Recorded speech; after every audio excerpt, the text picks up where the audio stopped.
Preview. What it do, what it do, what it do. It's your friendly neighborhood point guard, chromeantennae, and I am back with another NBA 2K20 video today. And as you can see by the title, I respect my pure playmaker, all yellow / play. So, for those that are new to the channel or new to me, my favorite build, hands down, isn't the BP.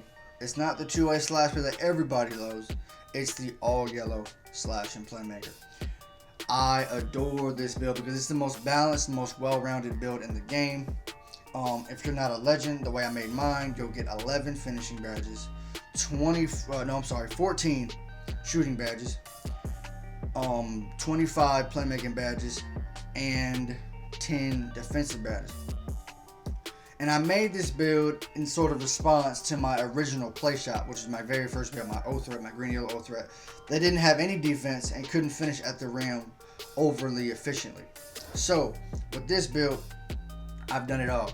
I've played on stage in front of coaches in the 2K League at the Texas Ticket. Dropped 43 in the first round. I've even scored 100 points with this build with play take. Yes, playmaker takeover. And the build is phenomenal. It has everything you want in a point guard build. It can dribble, it can pass, it can drive with the best of them, including those cheesy two-way / plays. And it can shoot the lights out, if you know your jumper, of course. So, I'm not going to bore y'all too much with my badge setup. If you want badge setup specifically, check out the video I have linked below. That's my OG playmaker video. That's before I had legend, by the way. Yeah, so some of the pros and cons to this build. So, the biggest pro, obviously, is the Hall of Fame playmaking badges. You can get your Hall of Fame unpluckable, Hammers for Days, Dimer, Floor Journal. It's meant to facilitate and allow your teammates to be better, right? So that's the biggest pro. But not just that, it also can mash, like I said, mash with the best of them. You can go a little brain dead and look for some content dunks with this build, especially at 99.9 when you get the elite contact dunks. And it can shoot really well as well. So if you're a two-way / play with Silver 38 can shoot the lights out, imagine this build will go quick draw and go limitless with an 80 to 83 3 ball. It's a fantastic build. I love it. And I personally believe that the play take is better for Park and 2 specifically. Sharp takeover to me is a better takeover altogether, especially because people aren't going to hold their nuts against sharp takeover. Half the fun in play take is being able to break somebody's ankles and really just embarrass them. Get a couple of clips, right? But it's so difficult to get clips on people when they hold circle. So that's, again, one of the cons, I guess. But another con is, with play take, you have to have knockdown shooters. So it's hard to get your takeover if dudes ain't hitting their shots, right? So that's another one of those sort of quandary, sort of negative things here. And obviously you see my boy Stover greening up in the corner. But if you don't have consistent knockdown shooters or confident scorers at the helm around you, it's going to be difficult to get your takeover consistently and really be able to showcase all of its best attributes. And another con I would say with play take versus sharp take is, again, your takeover doesn't go up when you score very often either. So from my estimations, because I played with slash and take this year, I played with sharp, play, and shot created takeover. Shot created was actually my first takeover of the year. Shot created takeover is easily one of the glitchiest ones because you get your take in like 3 shots. Same with sharp take. But with play take, you have to get like 4 assists or 4 baskets, sometimes more than that. And it's just so much to do just to get, obviously, that takeover meter field. And so that's another con to me. But again, if you have consistent shooters around you, especially like really confident knockdown guys, then it's not so much of an issue. But again, it can be one if you're looking to make this build and you don't have the necessary pieces around you. And again, another thing about this build is I think it's the best isolation build in the game. With play take, you can straight up eliminate players out of the play. If you make a guy fall with takeover, that's obviously a 2v1 or a 3v2 situation because he's literally not in the play anymore. And so I think that's a really special part of the takeover. But again, the easiest way to combat that is to hold circle.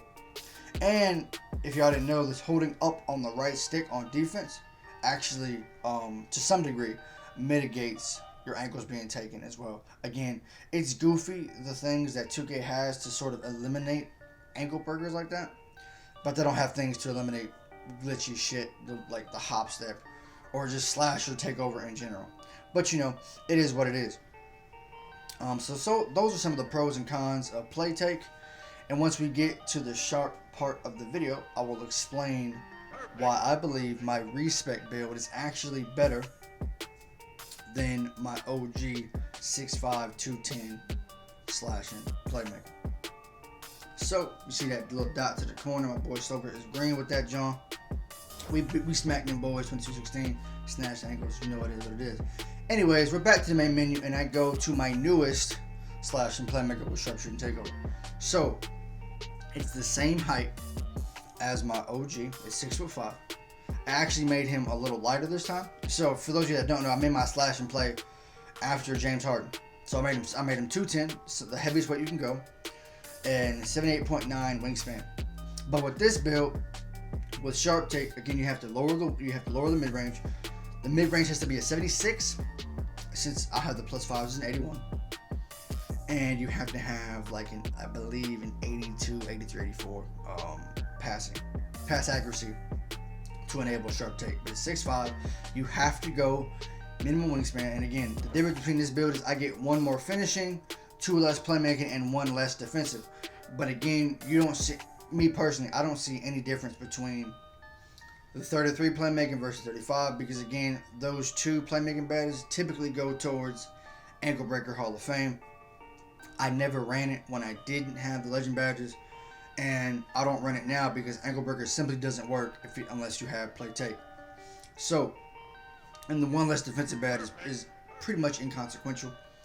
The only real difference is if you wanted to run Tyler's Defender, you wouldn't be able to have Rebound Chaser, All Ball Pass, or Rim Protector. You would have to sacrifice all 3 of those things to get Tyler's Defender gold. But again, it's not the end of the world. 1 less defensive badge won't hurt you. 2 less playmaking definitely won't hurt you, especially if you don't run Floor General or Dimer. But if you don't, you're probably pretty selfish. Anyways, again, same height, minimum wingspan, 188 pounds, actually quicker on defense than my OG build. And again, it can mash with the best of them. It still gets contact dunks. I still get the elite contact dunks. And I don't find it difficult to maintain at a 9.9. And again, that might be another con for people. So comparing sharp take versus play take, it might be more difficult to maintain that +1.9 with sharp take, because you don't have to do too much with playmaker takeover. If your teammates knock the shots down, you can score 2 points, but have 7 assists to get another 9.9. With sharp take, it's not quite like that. You have to score, and you have to be able to shoot to really maintain your +1s at all times. But as you see here, I still get the Michael Jordan dunk package. It's OD, and again, you can really spark that thing when you're on fire. So here's some of the pros.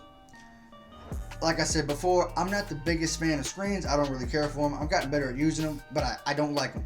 And again, it might be a mental thing, a confidence thing, because it's only a literal 1 point difference between 82 and 83 3-ball.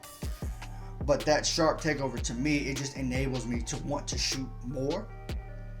And as you'll see in another video coming up really soon, it also expands the ways you can shoot. And so a lot of times when the game first came out, we thought sharp is going to be the worst takeover in the game because, we can only shoot standing or only shoot catch and shoot 3 balls. But no, you can actually shoot on the move as well. I put on my OG 2K17 pull up, and that mug is green. And again, sharp takeover is glitchy. I feel more confident personally shooting off the screen with a quick stop. I feel more confident just jacking up shots in general. And again, I don't take mid ranges like that. I don't like them. I feel like they're a waste of a 2. If I can't get a dunk or a layup, I'm shooting a 3. You know what I'm saying? So that takeover fits my style a little bit better personally anyways. And those are some of the biggest pros to me. And as we get to the end of the video here, I want to say thank you for all this continued support. We're closing in on 500 subscribers. I'm super excited for half 1,000. But again, hopefully we get there very soon. I hope you enjoyed the video. My name is chromeantennae, your friendly neighborhood point guard. And again, one more reminder: wear your mask, wash your hands, don't be racist, homophobic, or transphobic. Thank you. And yeah, that's all I got for now. You see that content on the end of this mug. That shit beautiful. But yeah, we're having a great day. That's all I got for now. If you want anything specific or any requests for a video, let me know. And I should have a 25 game streak on the stage coming up real soon. And I was a hired gun for a prime match. So yeah, that's me. That's all I got. I'm out. Have a great one. Peace.